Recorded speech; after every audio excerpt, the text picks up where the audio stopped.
My pranams to all Atma Jyotis, divine light of the self.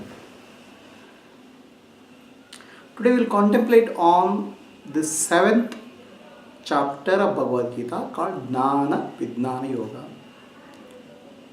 As I told you earlier, the purpose of Jnana Vijnana Yoga is to understand nature of Bhagavan, nature of Supreme Reality, nature of Sri Krishna, so that we can contemplate, meditate on the nature of Lord. Sri Krishna now starts telling about himself as Supreme Reality, about himself as Ishvara, the Lord of the universe. The Lord of the universe, Supreme Reality, cannot be understood by human mind. Not through inference, not through assumptions, not through what you call as hypothesis, you can understand the Lord. The Lord himself has to tell his own nature. Thousands of people try to realize God, try to realize Ishvara, the Supreme Reality. Out of them, very few become successful. Why very few become successful? Lord explains. There are two types of nature of Bhagavan. Bhagavan has two types of natures. One is called lower nature and other is called higher nature. When I say nature, the nature is called Prakriti, the lower nature is called Apara Prakriti and higher nature is called Para Prakriti. There are two types of nature. To understand what nature means, the nature of fire is to burn. This is one nature of fire. The nature of fire is to give light. Right? So similarly, Bhagavan has two different types of nature. One is lower nature and other is higher nature. The lower nature is material nature. It consists of the five elements. What are these five elements? The space, the wind, the fire, the water, the earth. Then the manas, the mind, buddhi and ahankara. So these are all the lower nature of Bhagavan. Okay. So this lower nature is powered by the higher nature, which is Para Prakriti or consciousness, Chetana, awareness. Without that awareness, the lower nature will not function. So higher nature and lower nature of Bhagavan, he explains. Okay. Everything in creation is a combination of this higher nature and lower nature. Every living being and non-living being in the universe is made up of these two natures. Now there may be a question, okay, if these two are natures of Bhagavan, is there something beyond that? Is there something more than that? There is nothing beyond Supreme Reality Bhagavan. So everything what you see and what you don't see are covered by this lower nature, which is called material nature, and higher nature is called conscious nature of Bhagavan. Then Bhagavan goes on to explain in little bit in more detail. Okay, these five elements, the space element, earth element, water element, fire element and wind element are experienced as sound for space, touch for wind, right? Form for fire, taste for tongue or taste for water and smell for earth. So the experienced these five elements and these translate into the sound, touch, form and taste and smell within a living being like us. So now Bhagavan says both are coming from his nature. Okay. So one is coming from conscious nature, other is coming from the experience is coming from conscious nature and experienced is coming from the material nature. The sound of pranava, the omkara, is the primordial vibration from which this whole creation has come. Whatever you see, whatever you experience, the material nature, and what you don't see, everything is a manifestation of omkara. Bhagavan says he is of the form of omkara. There are human beings who are very intelligent and smart. There are human beings who are very powerful. Now, if you think that the power and intelligence belongs to that person, it is not true. The intelligence in intelligent beings comes from Bhagavan. The power in human beings, power in the powerful, it also comes from Bhagavan. Sri Ramakrishna Paramahamsa was behaving like a madman, dancing and singing for the mother. One of his relatives thought that he needs some counseling.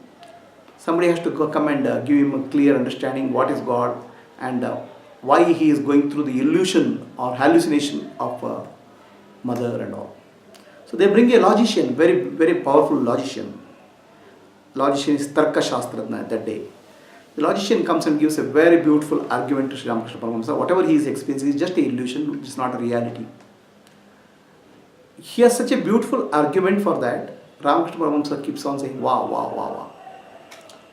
And when he ended that, the person is convinced that he has already, Ramakrishna Paramahamsa is agreeing to what he is saying.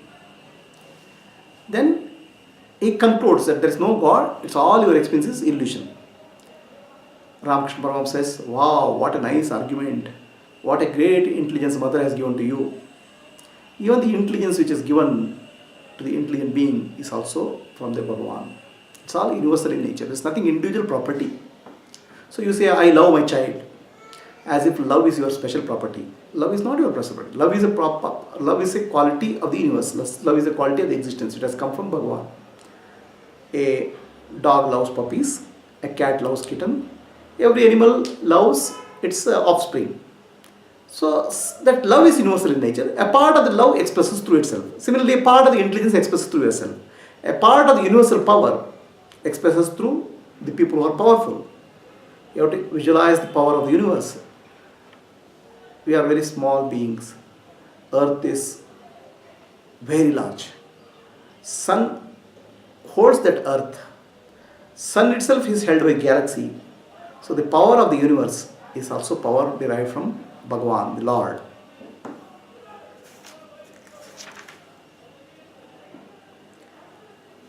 The Jiva, all living beings, the quality of life in all living beings is also Bhagavan. Okay. Then the tapas means the intense meditation practices which all spiritual aspirants do. It's called tapas. So that also is Bhagavan. Okay.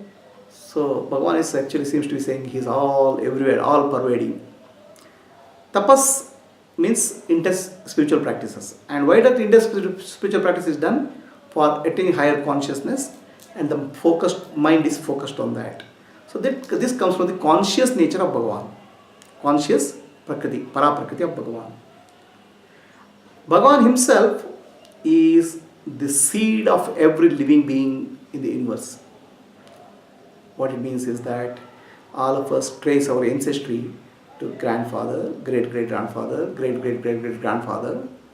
But your grandfather, everybody has come from the pure consciousness, Bhagavan.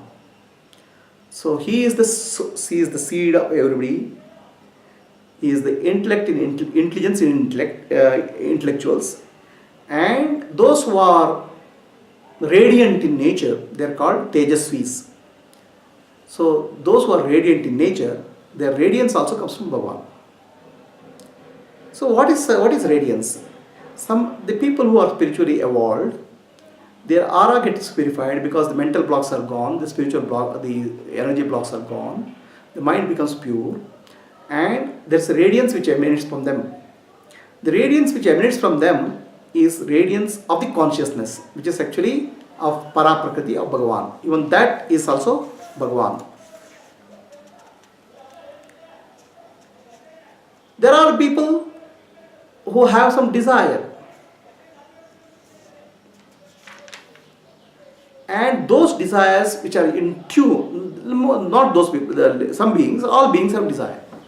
Those desires which are in tune with nature, in tune with the dharma, in tune with the universal values, that is also Bhagavan, because what is in tune with the dharma, universal values, will uphold the laws of the universe, uphold existence. So Bhagavan himself has become dharma or existence, which is the universal order.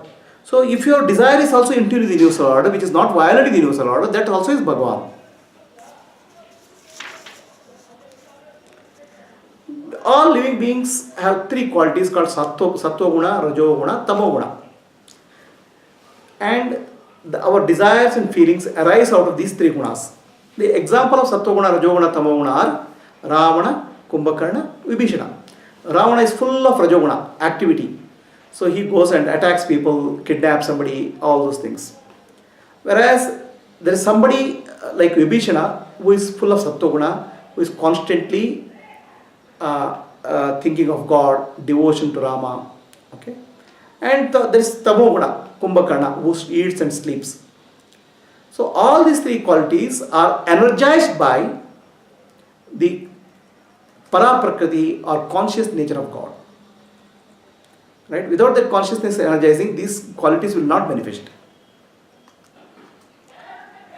So this entire world is covered by three gunas of Bhagavan. Sattva guna, rajo guna, tamo guna. This you can say play of three gunas. Entire world is nothing but play of three gunas. Like your television set is a play of three colors. Red, green, RGB, red, green, blue. So this red, green, blue colors, permutation and combination of these colors creates millions of colors and beautiful colors. So these three gunas are the colors which create the nature. Qualities which create the nature, or which are part of the nature. And the nature, this appears to be very beautiful, very entrapping. People can't get over from this nature. It's called Maya. So it is like this. There's a screen on which a movie is projected. The movie is very attractive. Of course, there are some horror movies, some comedy movies, right? Some war movies. There are many types of movies which are projected on the screen. But when you are attracted by the movie, you will forget that there is something called screen. Similarly, this movie consisting of what's called life is projected by three gunas, and the screen is Bhagavan. Screen is pure consciousness. So with the play of these three gunas, you will forget the consciousness which is the screen, which is behind something, which is behind everything, and get entrapped in that. It is very, very, very difficult to get over Maya of Bhagavan.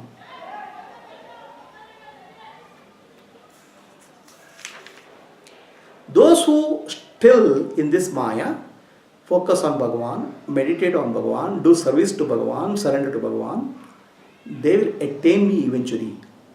That is the assurance which the Lord gives.